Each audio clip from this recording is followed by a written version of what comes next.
No choice.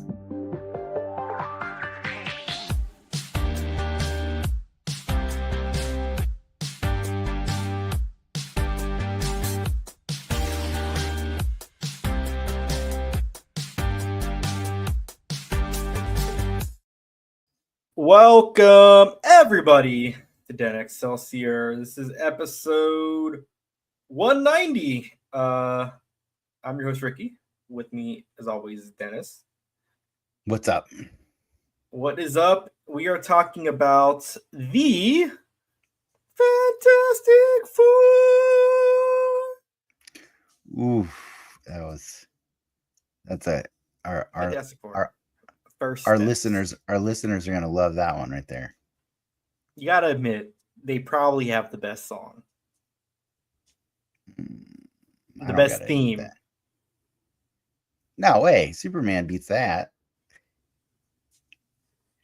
It's good.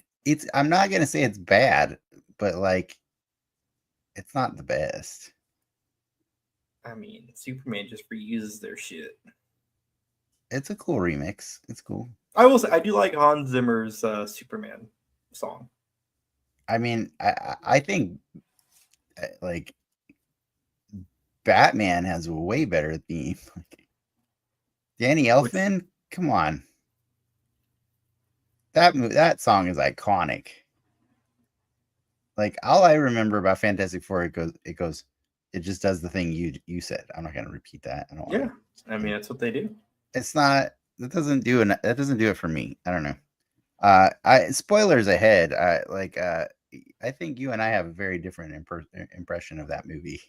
I think we have the same impression overall. Fair enough. We will talk about that movie later. But the other thing we did want to talk about today is, in lieu of news, or I guess it still is news, but you and I just got off a solid tour of duty at San Diego Comic-Con, man. Our annual in-person, our IRL interaction occurred. That was the most IRLs I've done with you in a long time. It was pretty crazy. That was a lot. Long nights every day. My wife is sick currently right now from Comic-Con. Oh, it's a cold. Definitely sick of me. It's a cold for sure. She did the testing. No vid for her, but she's just been lounging around the house all week watching Portlandia and wrestling while I work and do stuff and somehow avoid getting sick. I haven't gotten sick yet, but fingers crossed, knock on wood. But yeah, no, we did preview night and then all 4 days of Comic-Con, and we were pretty much out until midnight or 11:30 midnight every day, because we filled our evenings with lots of action-packed excitement. Preview night, we got out in the evening because that's how preview night works. Thursday, day one, we went to see Fantastic Four First Steps as a group, which was fun. We saw an IMAX. That movie theater was loud as hell. That was some loud IMAX, dude. Is that where you typically sit for IMAX?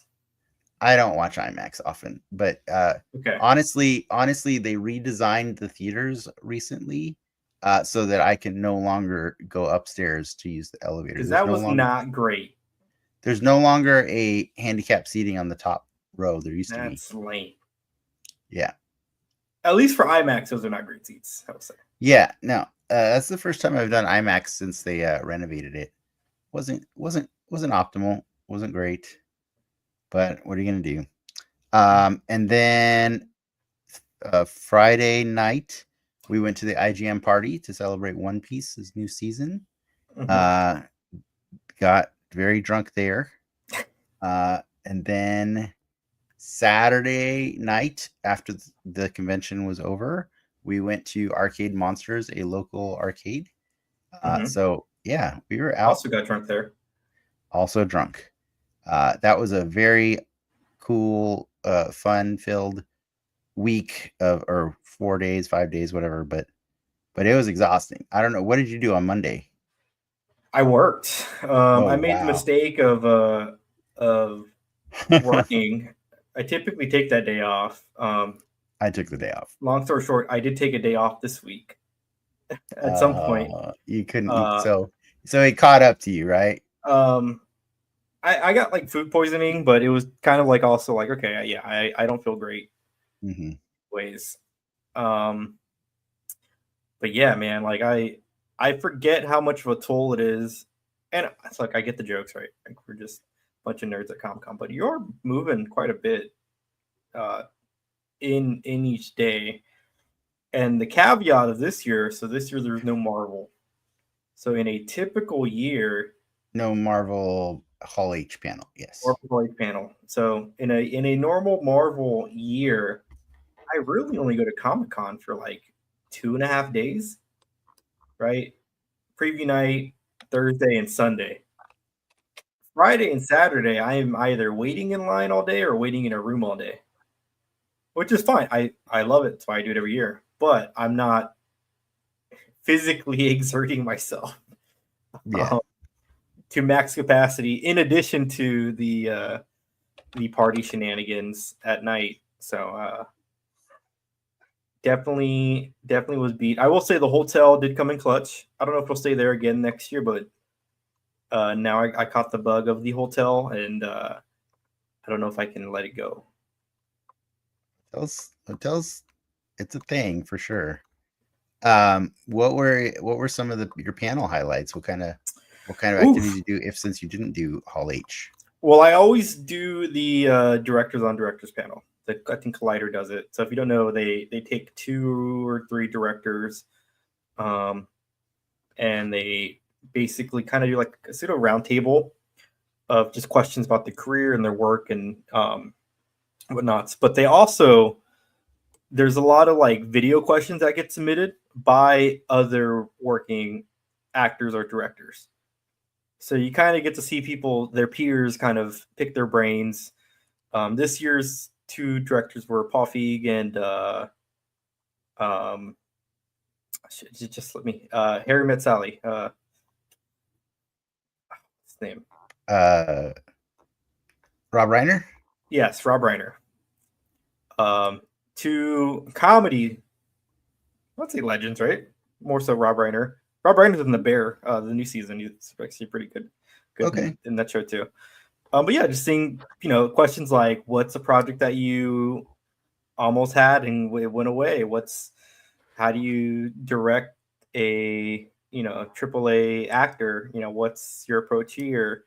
But it's just a really cool conversation for an hour on how their brains work, and it's also interesting to see how they attribute their success. I mean, to their credit, both of them are like, we're just good directors that surround ourselves with really good people, and that's like the secret. And I thought that was kind of a neat like caveat. It's like you got to surround yourself with the good people, and then you make a good movie. Like it sounds that easy, right? But some people want control from top to bottom. But that was probably the highlight. I did see the Peacemaker panel. Me and you did the Penn and Teller panel. We did Spy League Friends together. Both fun. At one point, a crack pipe was on a screen at Comic Con. That was kind of hilarious. That's true. And then we saw someone embarrass themselves to their fullest in a Blues Brothers panel. Oh my god, that was rough, dude. That was rough. A man auditioned for Dan Aykroyd to be a new bluesman for his first time ever doing it in front of a live audience. Do people still care about the Blues Brothers? That guy did. That guy definitely did. To me, they're just a mascot that I saw once at a Universal Studios. Like, I think it matters to people. It matters to a select few, in the same way that the Ghostbusters matters to people. You know what I mean? Like, who's older, Ghostbusters or the Blues Brothers are older. Okay, yeah, I mean, yeah, but at least they're still making Ghostbusters movies. Well, I mean, they did make a second Blues Brothers movie with John Goodman. Yeah, how long ago? A while, but it happened. I mean, those guys are not young, you know. No, that's what I'm saying. I don't. They were there to promote the Blues Brothers comic, right? think that's what it was. Yeah, I think so. But I that don't also seemed I to don't seem know how elusive, you do a comic right? with something that's based on so Music. heavily on music, relies on music. It doesn't make sense to me. It doesn't make sense. You know what one of my highlights was? What? This. Oh wow, you met your fan CM Punk, or your biggest idol. I met Jey Uso and I gave him my Infinity Gauntlet to wear, and that was awesome. Alongside Julia and Jacob Fatu. Yeah, CM Punk was there too. Who's whatever. that? She has questionable braids. That's Julia. She's Japanese. So yes, questionable braids. I don't think they're questionable. Don't mess with her cultural differences. It's okay. It's okay. Yeah, no, that was a really interesting one. It was something I won in the Comic-Con lottery. Was the meet and greet with the WWE panel. Did you win anything else in the lotto? Nope, that was all I won. That was the only thing I won, sir. But it was cool. It was enjoyable. Yeah, no, that was. I think what was more fun is that it was something that I got to do with Lindsay, and she has become obsessed with the not obsessed, but she's really enjoying the WWE universe right now. While she was sick this week, she actually finally watched Mr. McMahon, and she really liked that documentary, not because of all the gross things he did, but it only validated how much she is observing how different it is now, like now that he's gone, now that there's new people in charge. It's a good WWE documentary. It's a great WWE documentary, but also like it validates like what I said, that she feels like she's welcome now to watch it, but previously it wasn't something for women to enjoy. In fact, it was really a harsh environment for women in a lot of the periods of time that was on TV. So it was cool. She got to learn the history of the WWE, and then they also released a documentary this week called Unreal, which is actually tracking the behind the scenes of the Netflix era of WWE. I did see the clip on the production setup that they have. Yeah, it's kind of neat. It's cool. But anyways, I'm just saying that this, to have this experience happen at Comic-Con, we never expected this to happen at Comic-Con, but it was cool. Like she got to like see the people in real life that she's been watching for like the last 4 months, on TV and stuff. And this is what steroids looks like. And Jey Uso was hilarious because he was fully in character, so he just kept greeting everybody with yeet, yeet, yeet. He just says yeet. That's all he does. He says yeet. He's a yeet guy. That's it. But yeah, I'm trying to think of what else was the other. Jada Toys was a phenomenal panel. I am now a converted Jada Toys fan after 1 week. We didn't do the week before Comic-Con, right? So I didn't get to tell you, or we didn't get to talk about like I think we were gonna watch a movie, MCU movie in between Superman and Fantastic Four, but I needed the week off to get ready for stuff, and I ended up going to TC's Rockets where I have like store credit and stuff, and I ended up picking up Jada Toys Chun-Li figure, and I brought that thing home and I loved it. I just loved it so much that I got addicted to these, and I started watching videos of Jada Toys and learning all this stuff.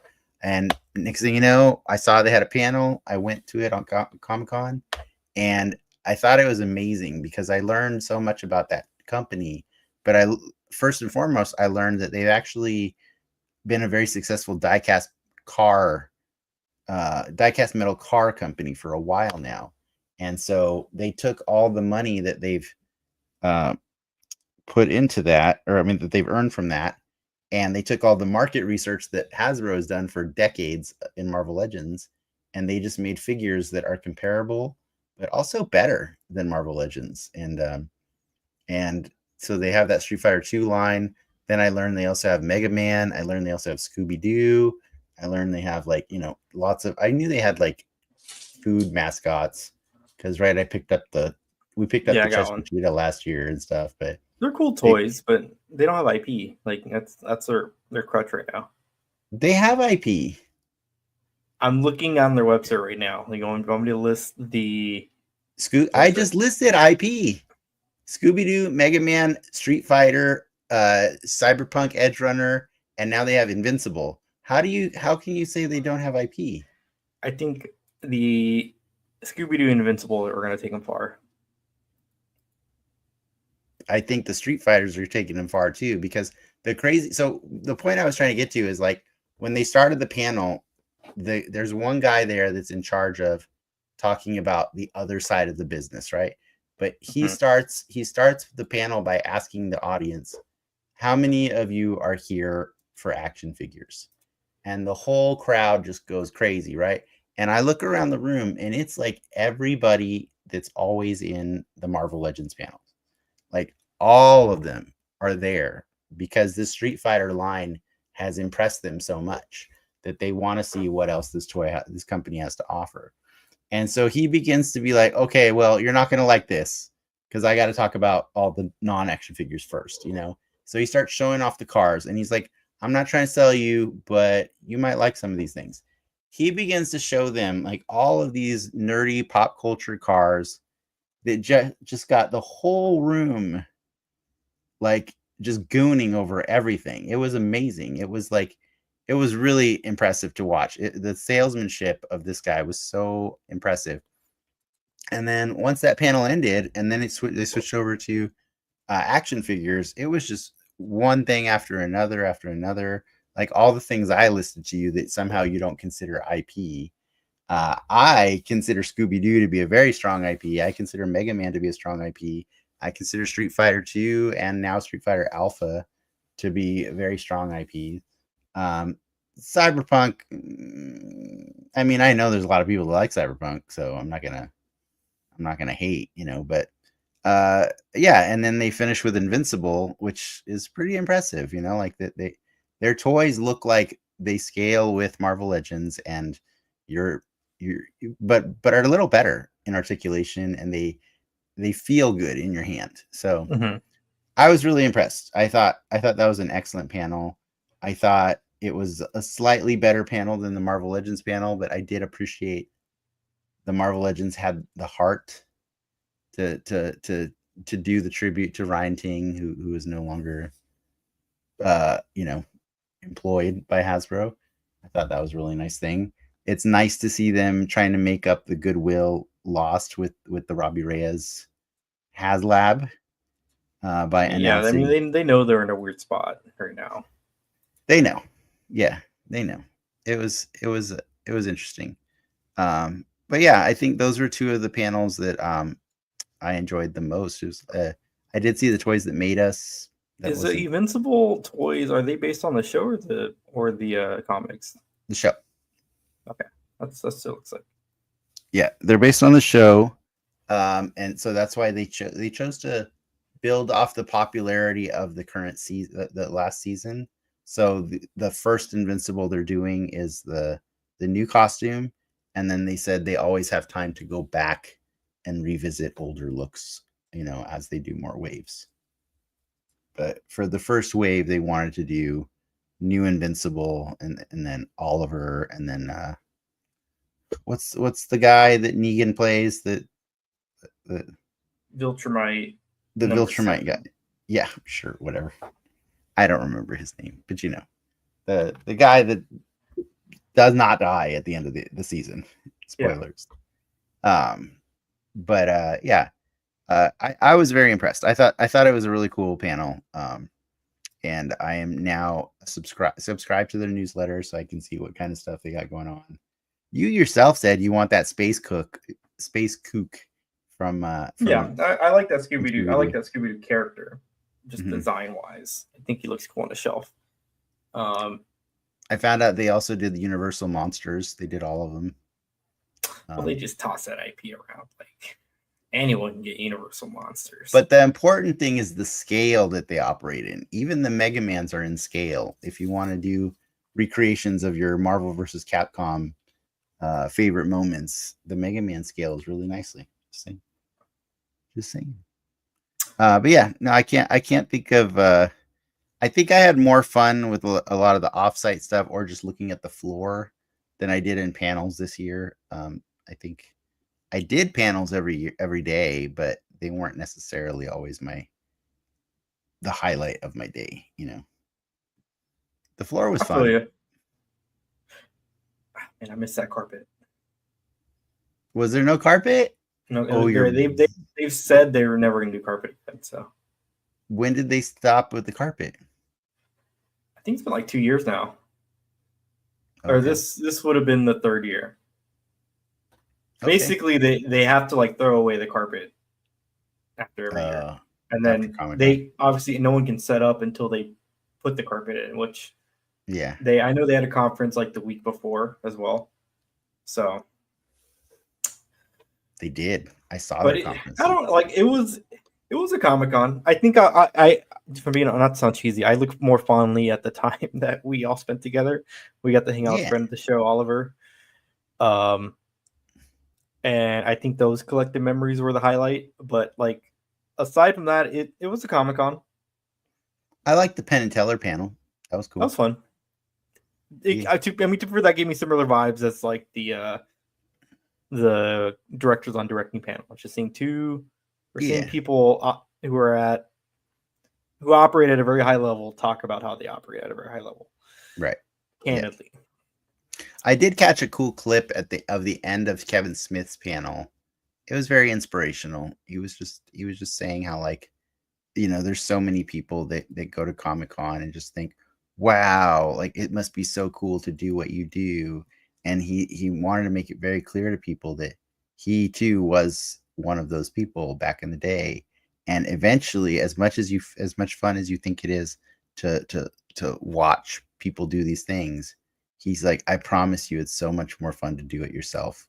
So like you're the only one who can tell your story because your story is a unique perspective. And so, if you have something creatively that you want to do, just try. And it was, I don't do the speech justice, but it was cool to like be reminded that a lot of people that are famous now in Hollywood used to just go to Comic-Con, like Ryan Coogler very famously was at the Avengers announcement panel.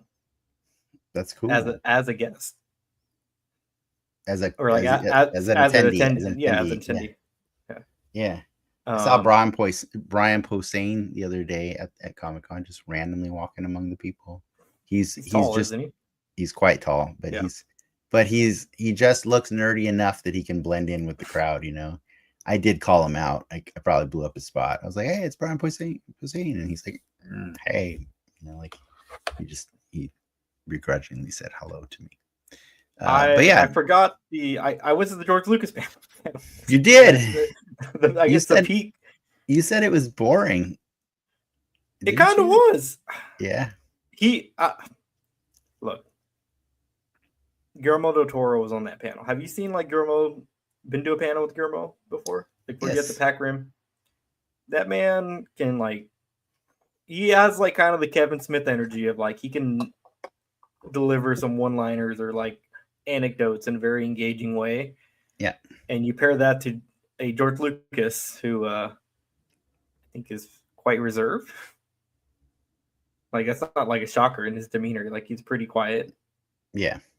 So, but I mean, so they're there to talk about the museum that he's opening up, and I went in there thinking it's just going to be another movie museum, which sure we can always have another movie museum in LA, but it's kind of something a little different, and the way they originally explained it sounded a bit heady in terms of like they want a place to store our myths as a species, right? Like our current myths as a species, and as the panel went on, they kind of elaborated a bit more, and you kind of it does make you think like, yeah, Star Wars in its own weird way is kind of like a religion, right? Like there's series and series of texts, there's volumes, there's the what is it, the what's canon, what's not canon, the stories, like there's so much lore with the Star Wars that people love, right? And to put parts of it into a museum that can like live on past George Lucas is kind of, it makes sense, right? But to take that kind of conceit with the other various points of like our of current media or current like last 200 years media, like there's going to be some Tintin stuff in there, some like original sketches of I believe Superman, like not the comics, but like actual first drafts and sketches of those books and what that character was. But to really just place to document these kind of like origins for some of our, I guess, modern Okay. mythology as Yeah. a species. Mm. So that was kind of cool. And also Guillermo del Toro kind of, he hinted like his house almost burnt down during the fires. And if you ever seen videos of his house, he has quite a movie collection as well. Okay. And then it's like, yeah, I should probably set this up to be shared with people, because obviously it's when he dies, like it's going to go in a museum anyway, so might as well put it put in there now. Yeah. But another great opportunity to see people talk. Do you watch Upload? I saw the first episode. I was like, eh. Okay, well then this picture doesn't interest you. It's the guy from Upload. Yeah, and the girl from Upload too. Mr. Upload. It's Mr. Upload. It's also Arrow's cousin. Have you ever washed that glove? Hell no. I've never washed that glove. It's pretty awesome. I'm like, why? It's not me. It's not we wearing it. I just let them transmit diseases to one another. It's pretty great. Aside, I guess on the toy news before we jump to Fantastic Four, what toy announcements made you the most excited outside of Jada? I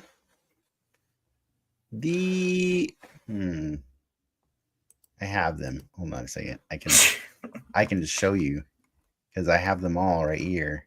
You can just tell me. No, I'm just trying to remember. I'm trying to remember here. What do we got? So we got that magic line, right? The magic Spider-Man, yeah. We got the anti-venom. We got that one's pretty good. The Mary Jane Iron Spider is pretty cool. Man Wolf is a cool one because the last time they did this toy was a Toy Biz figure in a Spider-Man line, and that's J. Jonah Jameson's son. Son, yes, that is the Man Wolf. And he gets like trapped in space. He gets like blasted with like some lunar rays or something like that, and it turns him into a werewolf. The Battle Damage Spider-Man is awesome. I do wish they would have broken one lens on his mask, the way Toby has it, in the movie. I feel like it got a little lazy here to just have a little bit of hair sticking out. But it's a cool look. The X-Men 97 line is cool. I like the morph. The White Queen's cool. These all went up for pre-order. Sunspot, Jubilee. That's a recolor of a Wolverine I already have like 18 times over, but cool, whatever. The Cable's really nice. What else? I kind of love this. I kind of love the more set. I look at the Gambit, the more I kind of hate it. You know what it is, right? It's a basketball toys. It's starting lineup. Yeah. They reskinned a starting lineup toy. I don't love that ab crunch. It's not good. I do love that pose. Was very. There's a reason why they led with that pose. Yeah, for sure. I mean, he looks good there, except for the big cut in his abs. Yeah, I don't see. This is what I think is like wrong with a lot of Marvel Legends, and also like WWE figures too, is that articulation scheme on the torso is just really ugly. I wish more toys just use the ball joint at the top of at the bottom of the chest. You know what I mean? Mm-hmm. So you could do more rotation. I like the Wolverine and the Storm, but I already have both of these. I like the idea that we're getting a do-over on Jean Grey, because the last time they did this costume, it was unposable. Like the skirt was made of the the hardest plastic ever. So Mhm. she can't even spread her legs to take a superhero pose. She can literally only stand straight up. She technically Marvel girl, right? Yes, that is Okay. the Marvel Girl costume. That is what it is called. There's another Storm, Doctor Doom, Emperor Doom, Supreme. comic 2-pack of Star Fox and Champion of the Universe. That's obscure deep cuts right there. That's a The heck World warmer. War II Wolverine is really cool. That's a cool figure. I forgot about Mhm. that one. And then Chris Star's getting a friend with Warbow. Sure, cool. I don't know these characters. Feral is a really cool one. I was happy about this. This completes the Rob Liefeld Is that X-Force team. Wolfsbane? No, this is Feral. Wolfsbane It is a is different character. the same Yes. thing though. Okay. No. This is a really cool character of the Rachel Summers. I think she was also called Phoenix. Yeah, for a while. This is a very cool character to complete the Excalibur set. I was pretty excited about this one. And then I think the Mephisto is probably The last thing they did. the last awesome thing they did, and I love it. It's great. I think it's a very solid set you get with the cool skull throne and everything. And we wanted this character for a long time, so it's fun to get Mephisto. Yeah, and then there's Smiling Friends. Yeah, so I think the Mephisto and the Wolverine were probably what really did it for me the most. Yeah, but the Smiling Friends panel was hilarious, so quite awkward. Anyways, yeah, I can't think of anything else specifically that I was like jazzed about. I did go to the GI Joe panel. Unfortunately, I got there late, so I only got to be there for the Q&A. I did learn that there is a specific rule that, or 3 rules that Hasbro has in place for HasLab campaigns. So if you're ever curious about them, they were asked in the GI Joe panel, which makes more sense because right now there is a campaign for the Snowcat, which was an Arctic vehicle that existed in the GI Joe universe. But somebody asked, what about the Tiger Cat, which is a Tiger Force repaint of the Snowcat?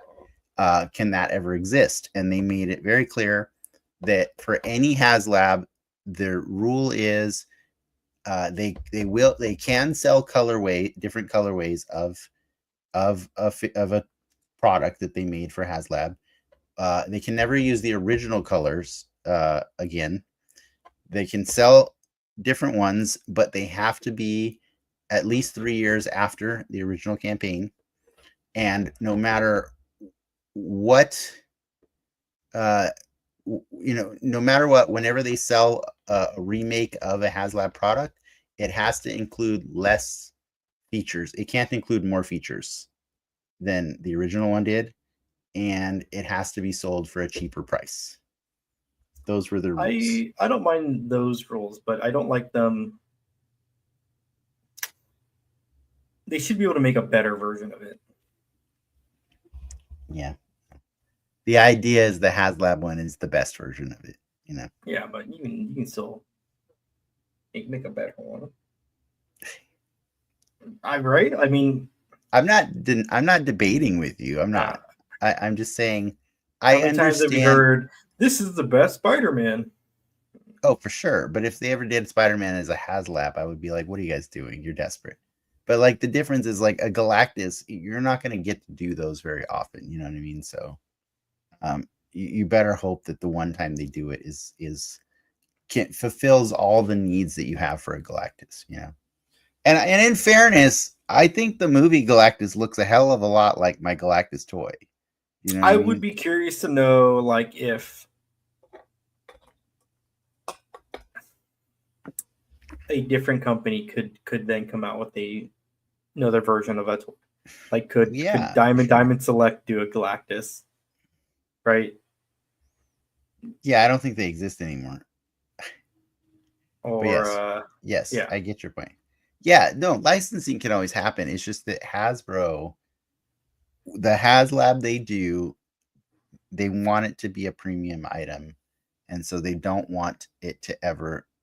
They don't want to ever take away like this. It's like the conversation we were having about Robbie Reyes, right? Like when you do something, when you take something away, something special away from your customers, it wounds them, and it's hard for them to recover from those kind of wounds.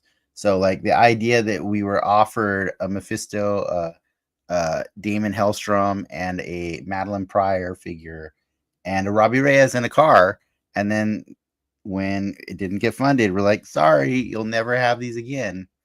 That was hurtful. That was bad, and so it's being really cute watching them find ways to release Madeline Pryor and Damon Hellstrom and now Mephisto, and they insist these are different figures than the ones they showed us back then. So cool, I guess, so they can do it like that, Ricky. It could be a different figure, different engineering scheme, something like that, but it can never be the engineering that went into the version that's the HasLab. Does that make sense? Sure. That's all I got. I don't know. Do you want to talk about the movie that we came here to talk about? Or do you have more Comic-Con you want to talk about? I'm done with Comic-Con until next year. Yeah, for reals. Reals. Let's move on.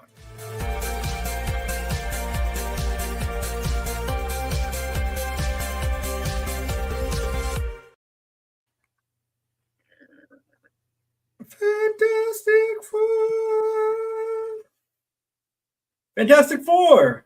First Steps.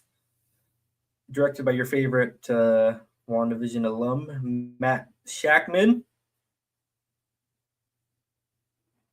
Yes. Any comments? Sorry. Oh, I thought you were going to explain like the movie or spoiler warning, or you want to give the plot of the movie. The Fantastic Four come face to face with Galactus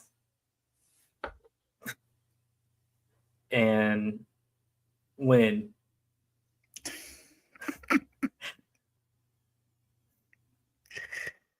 Yeah, that's accurate. Is that not the plot?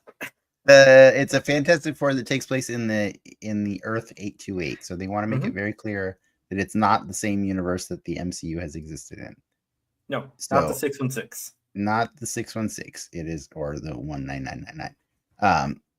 Whichever you prefer to call it. I don't like that they call it 616. I think that's gross. I don't like it either, but that's what they call it. Yeah, I know. We all know the 616 is the comic book universe, the mainstream comics. But anyways, that is the plot, and I think that's kind of my problem with the movie. Is I honestly I don't understand. This movie has a higher critic score than Superman right now. Oh, this movie's both critically and money wise is probably going to beat Superman. It probably is, and I gotta be honest, I do not think this movie is better than Superman. If you adjust for inflation, I'll say this: if you adjust for inflation, James Gunn's Superman is worse than Man of Steel and BVS. Yeah, it is. So it's yeah. We're not here to talk about Superman. No. We're here to talk about Fantastic Four First Steps, and I'll say this, because I know I'm gonna get salty sounding pretty fast. The art design is amazing. It's a retro 60s futuristic vibe. Super cool, very Jetsons-y, but its own thing. The music is great. Michael Giacchino does a great score. It's awesome. There's not a lot of actual diegetic music or anything in this movie because they wanted to have their own universe. So we don't get to hear a lot of the music that they would listen to in that universe. And the acting is great. I mean, you have Pedro Pascal. Obviously, he's great. Vanessa Kirby is awesome. She's also the first blonde woman to actually ever play Sue Storm in the movies, which is a win for any fan who was really disgusted by bleach blonde or wigs or whatever, or both in previous movies. Johnny Storm is there. And Ben Grimm is pretty great looking. He's great. That said, I find every iteration before these to somehow be more compelling. Okay. Well, I don't think the plot of this movie does it justice, and I don't think the CG in this movie leaves me. it's a wonky baby. It's a weird baby. That baby's terrible, but not It's a just the weird baby. baby. There's so much CG in this movie. Like I Mhm. spent a better part of my free time this week Googling, is it a thing when you get sleepy from watching bad or like too much CG? Because I started doing an assessment. Like, just to be clear, I know we watched it on Thursday night after a long day of Comic Con, Yeah. and uh, I kept forcing myself to stay awake during this movie. And so I thought, okay, maybe that was that. Maybe that was the circumstance that at that time. So Tuesday, I had a cancellation in my day. I had spare time. I was like, you know what? I have a free movie ticket. I'm gonna go watch it again at Tuesday at 1:45 in the afternoon. I've rested since Comic Con. You know, I've gotten a lot of my energy back. I went and watched this movie, and I was struggling to stay awake. And I started thinking about it, and it was like I can name a handful of movies in my life that no matter how many times I watch them, they make me disconnect and get bored. And it's every the more I started thinking about it, it's every movie that like is just so heavily reliant on CG. So the Avatar movies, I know you love those movies. They are a snooze fest for me. The Transformers sequels, I fall asleep in the action parts of those movies because they're just boring to me. And I'm trying to think of other It's like movies. a you issue. I know it's a me issue because I couldn't find anything that said it.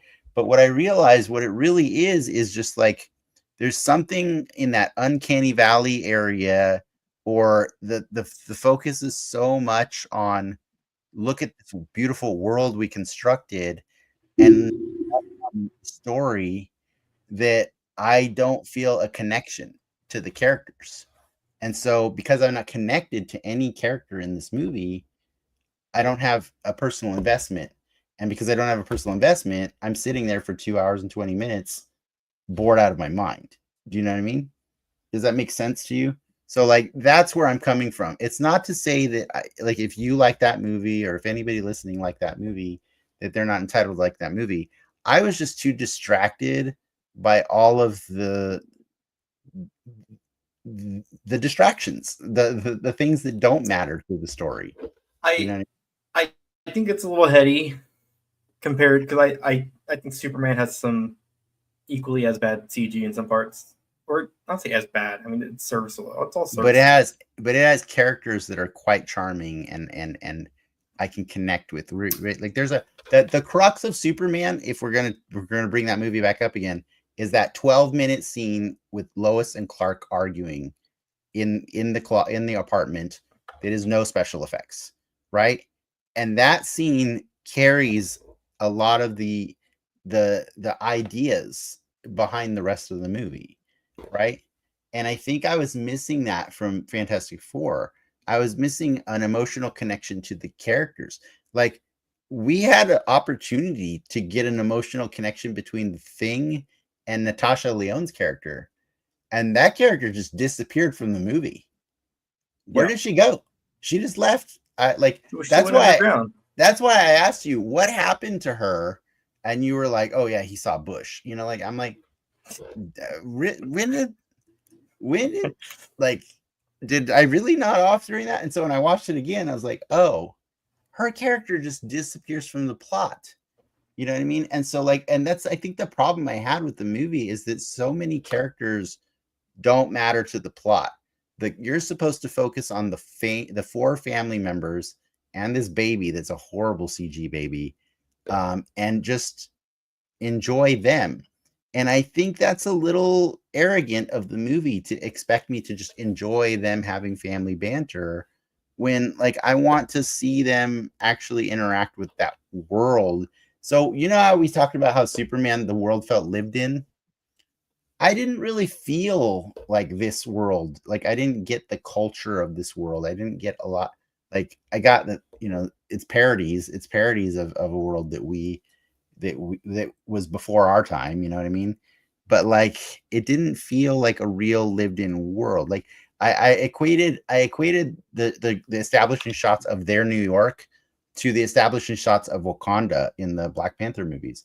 The difference being like not only did Wakanda show us really cool technology and stuff like that, but we got to see the culture of their people in those movies too, like up close and personal, right?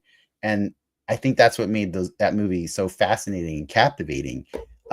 This was just lots of like establishing shots of check out Timely Comics and here's robots in the street and it's like okay, but who are these people? Like can I meet them? Can I interact with them? Like, and I thought Natasha Lyonne was gonna bridge that gap for us, and then there's just like, nah, never mind.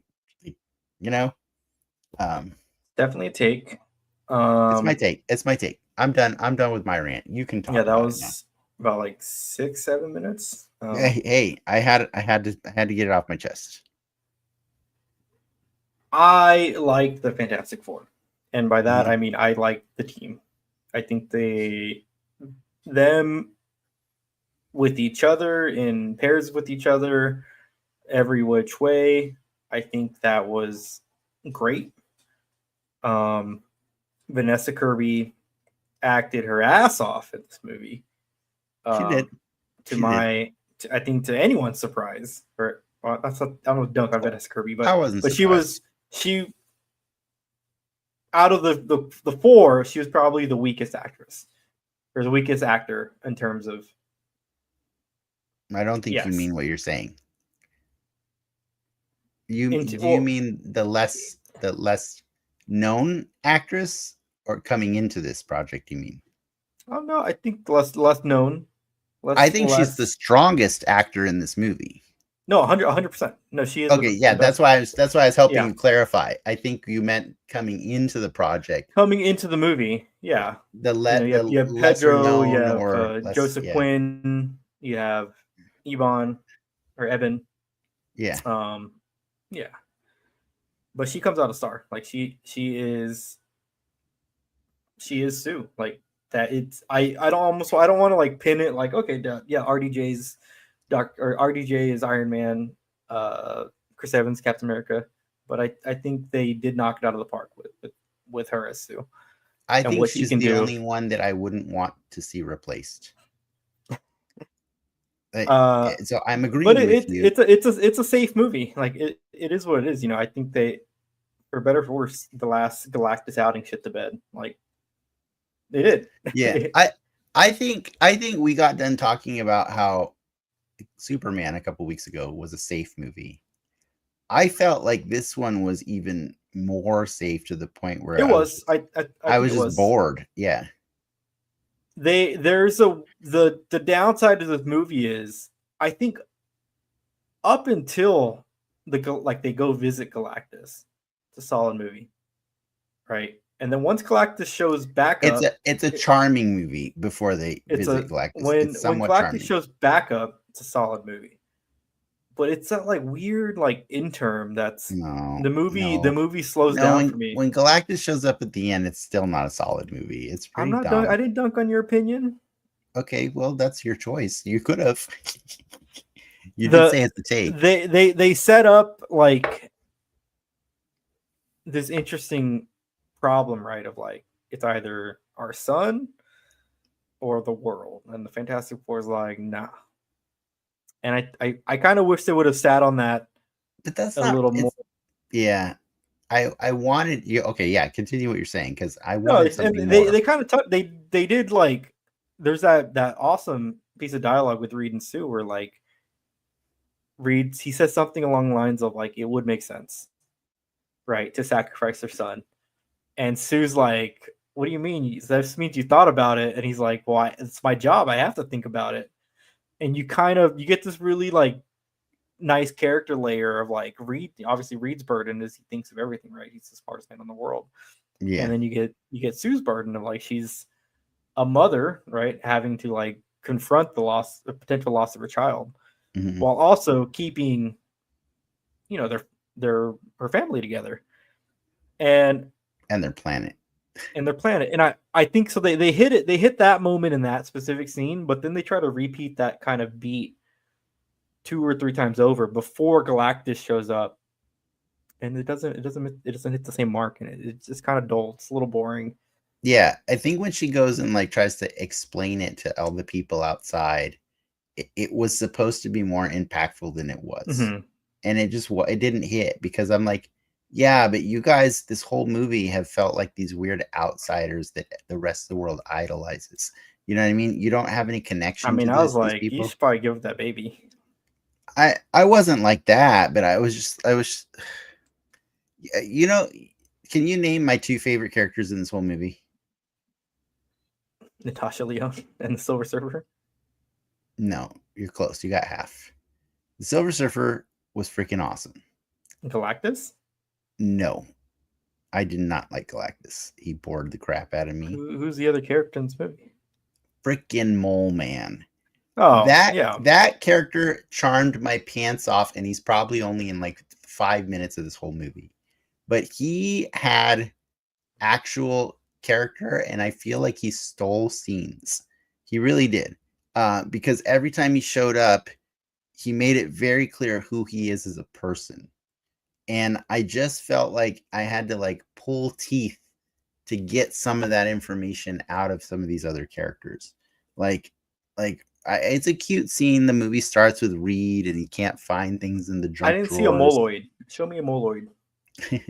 Well, we saw Giganto, which is like, his ultimate creature, but like, but I feel like Harvey Mole Man was just funny in the right ways, but he also really had a chip on his shoulder, but he also was very moved by Sue Storm. And I think Harvey did a better job of informing us who Sue is than Sue did. I'm not saying Sue did a bad job. I'm just saying he did a better job. And the other one I love is the Silver Surfer, because I love Julia Garner. I think she's awesome. I am a little butthurt to learn when I was reading through the trivia that I guess she beat out Lakeith Stanfield for the role.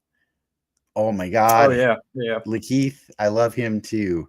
I love both. I'm not going to be mad. I'm not going to be salty about it, but Julia Garner, not only did she just sell this character to me, she was really hot doing it at the same time. I'm not ashamed to admit that. It was really cool. It was everything we said. I know people right? are pissed with like the Shala Ball. No, like they're different people. It's a different universe. It's okay. I thought she was fine. Like she was great. She hit all the surfer pose, right? She did all the cool poses. She did the thing. She gave a great speech. I kind of like the slight touch of like, I liked who played the last Silver Surfer? Doug Jones and Lawrence Fishburne. Looking back, he wasn't necessarily a character in that movie for a lot of the movie. He's just like he was a MacGuffin. Yeah, but he's like this stoic being, right? He doesn't talk to like the very end, and it's Lawrence Fishburne. Yeah, but they made her. Speech. She has a speech. She has a character. Yeah. She has this compassion, and right off the bat, you kind of get like, oh yeah, she's not like thrilled about her position right now. And she gave Johnny a purpose, right? Because she has a secret message that I rolled my eyes so hard at Johnny being a linguist that's able to like decipher. He has to be smart. They have to be smart. I guess, dude. Yeah, I was that one. I was wrestling with my inside nerd, because I'm like, does he have to be this smart? Like this, like it's fine, I'll let it go, because like you said, he has to be smart. They all have to be smart to be qualified to be astronauts. It's not like we can just send Katy Perry up into space or anything like that. You know what I mean? But without, I enjoyed the movie. I think it's clear that I enjoyed the movie more than you. But where Yeah. we always end these conversations is, are you happy with the chips on the board for the next thing? And lucky for us, well, I don't know that I yeah, am.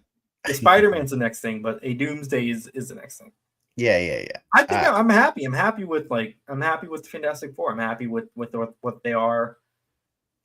They, I've been talking this week with like coworkers. I think I talked with you about it. Like, Doctor Strange was fine.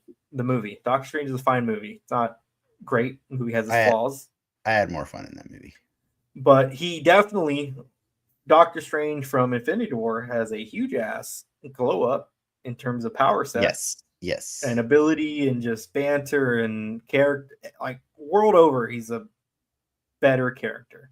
But he wasn't a bad character in his movie. He just got better. And knowing that, I can see, okay, I like the chips here that we got. Yeah, but you know the thing about Doctor Strange though, in his own movie, he is a bad character in that he's actually intentionally a shitty person at the start of his movie, right? Like that's kind of the point of Doctor Strange, is we get to learn his origins and who he was before he became the badass that he is in Infinity War. And there is a giant glow up. I feel like there might have been a little too much glow up in between them, because it's like, whoa, I wasn't even used to you being Doctor Strange yet, and now you're like super awesome.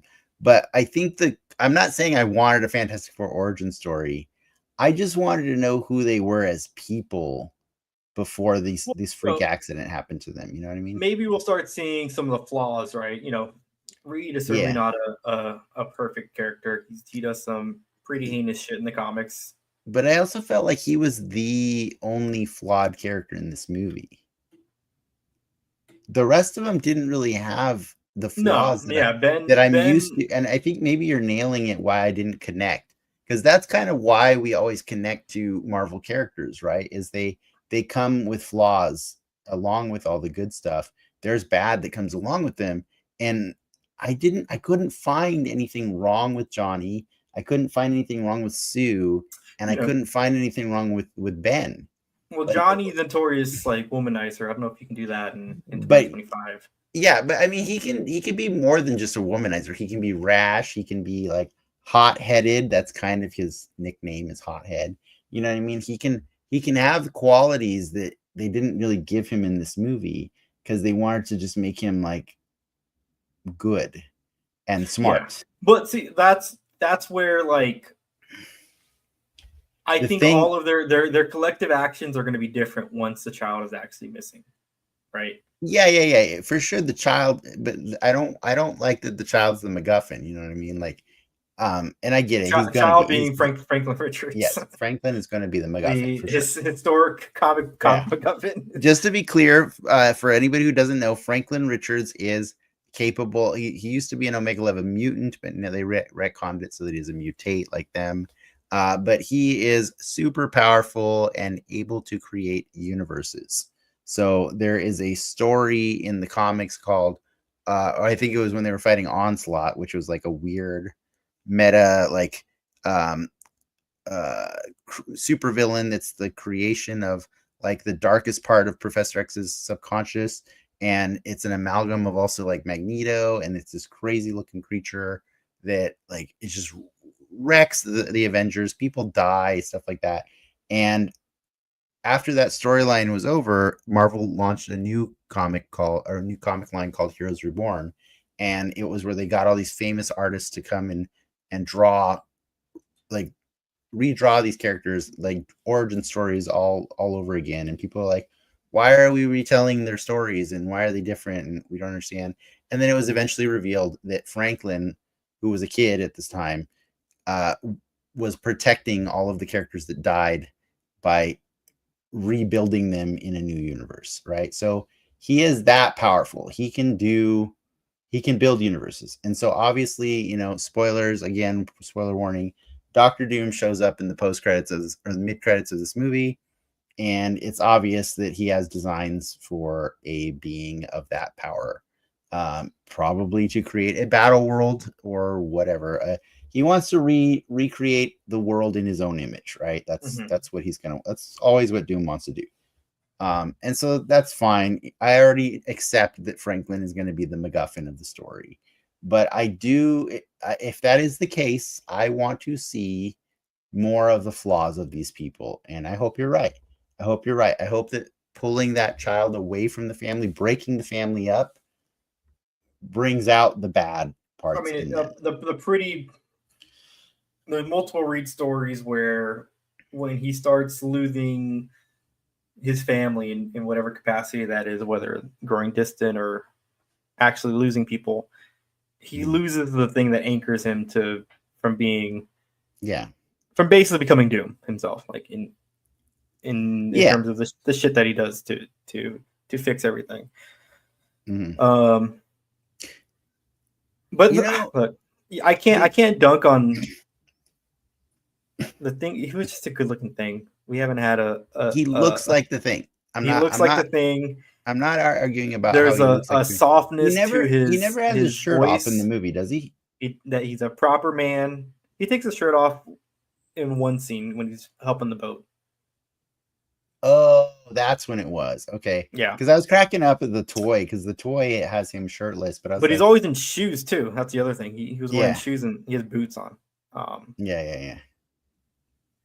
I do like the thing. I like the way, like, I'm not wrong. I'm not mad at the way any of them look. They look perfect. They really, really, truly do. I just feel like Reed was the only one that we got glimpses of. Oh, you could go bad if you push the right buttons. If you take away the right family members, this could get really bad for everybody. And I was excited about that. I wasn't excited about the lack of character depth in the other three. Like, we got a Thing who's already totally comfortable being the Thing. When Reed's like trying to apologize, he's like, "Nah, dude, don't do that. Don't do that. I'm cool with it." And it's like, but that's kind of the best part of Michael Chiklis' thing, right? Reed could have he could have already gave him the juice, right? The once a week juice. You don't know. But I mean, like, say what you want about Michael Chiklis, you get to feel the sadness of that character. Yeah, I mean, right? You see it happen. You see the right. They skip the thing here, so it's like you're just. But they skip so far into it. It's 4 years into their lives, and they're just like, "Oh, we got this. We got it. We got all this." And I don't feel like. I mean, they solved 60s racism. Like, that was. I know, right? What I'm saying is, like, the stakes were high, but they also didn't feel high to them.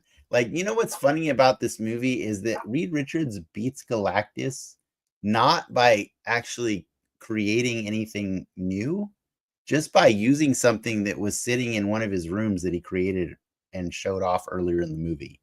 And that kind of weirded me out, because as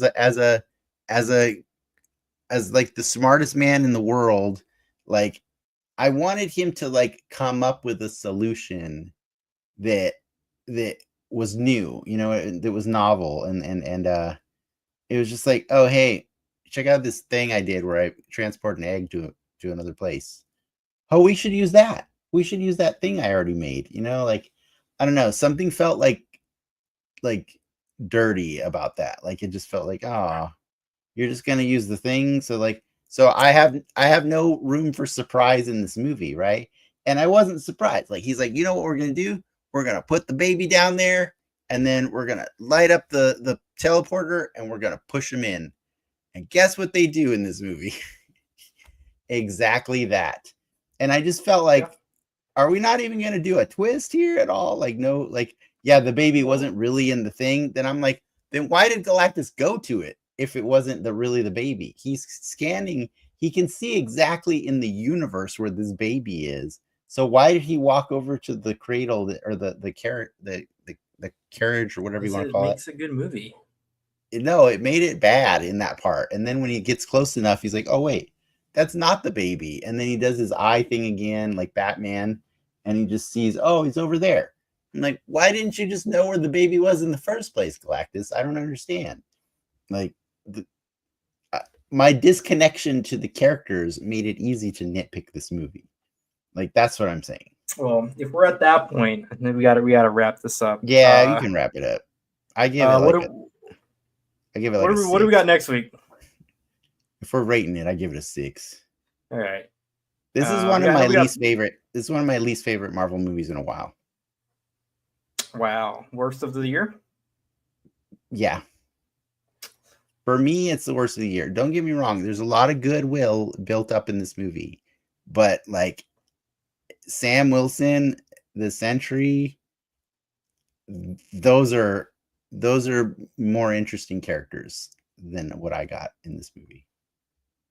I agree with half of that. I'm not gonna say which one, but we got I don't know what we're doing next week. We have Eyes of Wakanda. Is Eyes of Wakanda next week? Yeah, I think it's like tomorrow. Oh my god. And then we got Peacemaker like in 2 weeks. Wow. Well, I think you just said what we're doing. All right, Eyes of Wakanda. There you go. We get to see our first look at the MCU's Iron Fist. So here we go. Oh, I did not know he's in this. Oh, you didn't watch the trailer? I thought I did. Maybe No. I didn't pay attention to that. Okay, I'm excited. Let's go. Let's go. It's not Finn Jones, right? It's not Finn Jones? I just said an Iron Fist. So an Iron Fist. Gotcha. Okay. I see what you're saying. Got it. Understood. And yeah, we'll do that. What do you give this movie, by the way? I think it's a 7. It's a solid 7. I'll watch it again. I'll probably go watch it again this week or next week. I think the reason I give it a 6 is because I did watch it again, and I was not happier the second time I watched it again. Did you watch it IMAX the second time? No. It is supposed to be better in IMAX. I will say the thing that I like the most about the movie is the Regal Cinemas popcorn bucket. I almost bought it. I almost did. It is to scale with the Marvel Legends. Oh, the car? I was like, fantastic car? Yeah. But I do not have the figures. And so I was like, eh. Also, spoiler, I mean, Pedro Pascal has this history now in pop culture of like having these badass vehicles that never get used again, because like, that the next time we see them, they're going to be coming to our universe or the MCU's universe. He ain't bringing that car. Yeah, he's going to build the new one, the four-way car. So we're done with that car. That was I was talking myself out of buying that car. I mean, they go back to the universe in Doomsday.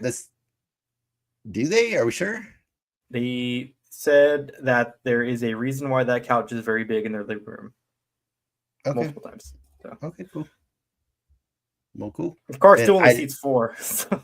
Yeah, if the car comes back, well, obviously 5 because they have room for the baby seat too. Johnny's fine. Oh, you're right. If they come back to that planet and use the car again, I will go on eBay and buy that popcorn bucket because it's pretty good. Hey, one of my Marvel snaps just sold. Nice. So there we go. With that, ladies and gentlemen, or with that, true believers, enough said.